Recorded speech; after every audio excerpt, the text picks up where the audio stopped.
Bonsoir. Excuse-moi, je parle français un petit peu. Mon français n'est pas très bien, so maintenant on change un petit peu pour l'anglais. Désolé. My name is Omar Ibrahim and I am Syrian. Today, my experience that I would like to share with you is the experience of a Syrian artist and a man who's lived in exile as many of my compatriots.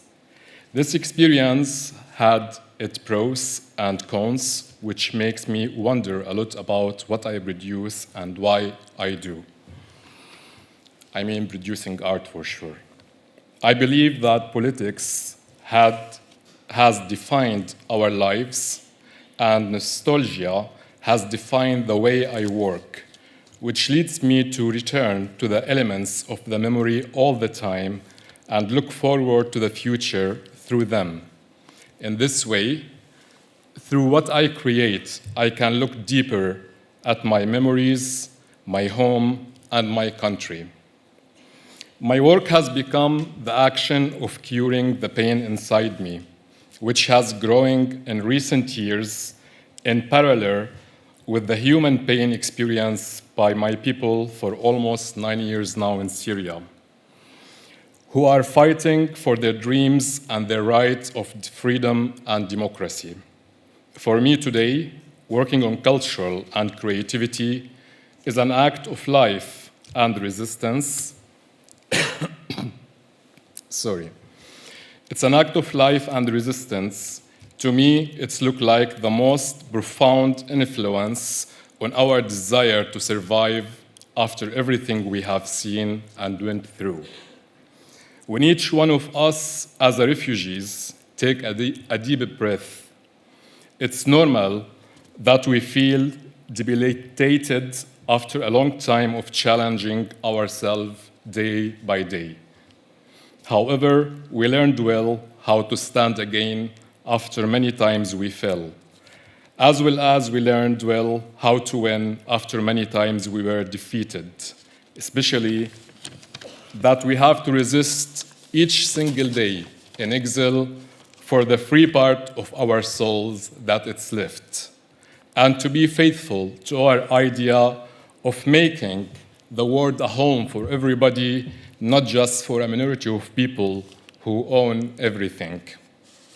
For me, art was this deep breath that made me feel debilitated, but at the same time, it's made me feel free.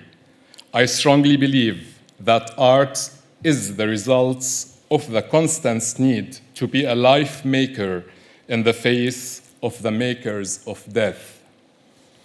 I remember well that since I was young, I was drawing and making sculpture from the clay of my garden.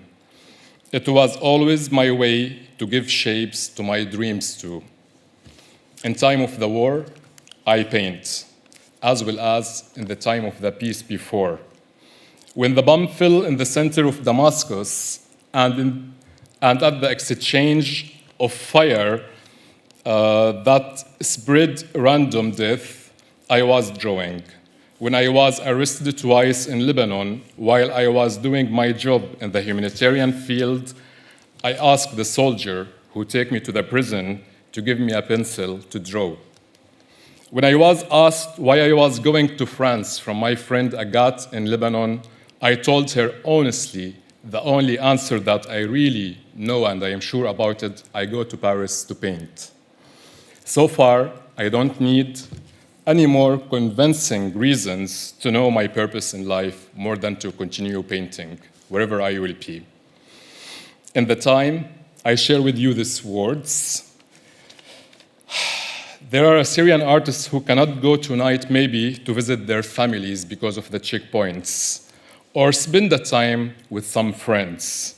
I know very well, and I know them very well, that in this moment, they will be sitting behind their canvas and working to make their experience, to transform their experience, to fill the time with meaning, and to give the history their voice, and to create a future for their family, friends, and country. They live the coldness of their inner exile in their own country as we live our own outside of our country. One thing in common between both of us is that we are all feeding the hope and work for the future for all of us.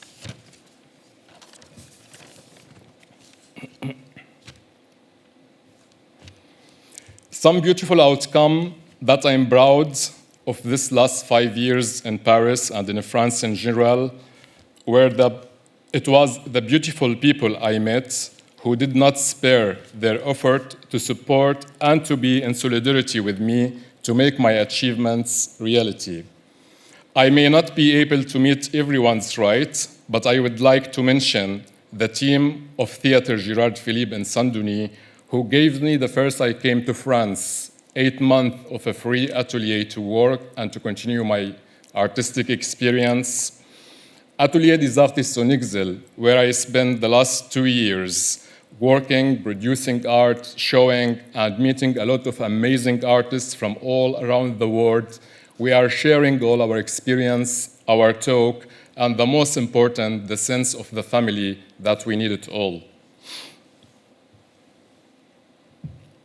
I would like to thank either Sciences Po School in Paris and Reims, which allowed me to share my artistic experience with our students there, and my new home at Pays Basque, School of Beaux-Arts of Biarritz and Bayonne, where for the first time after 5 years, sometimes living even in the street, if you want, without a house, now I feel the first time of stability and the feeling of the home after this long time. Today I'm thinking of the capacity of glowing and beauty for simple and humble people who have abnormal beauty, something you can see it's similar and reflected the same in one of the demonstrations in the street of Syria with all of these natural songs, Egypt and Yemen today. The drawing of a graffiti in one of the suburbs of Paris, or even in a simple conversation with my students. The ability to be children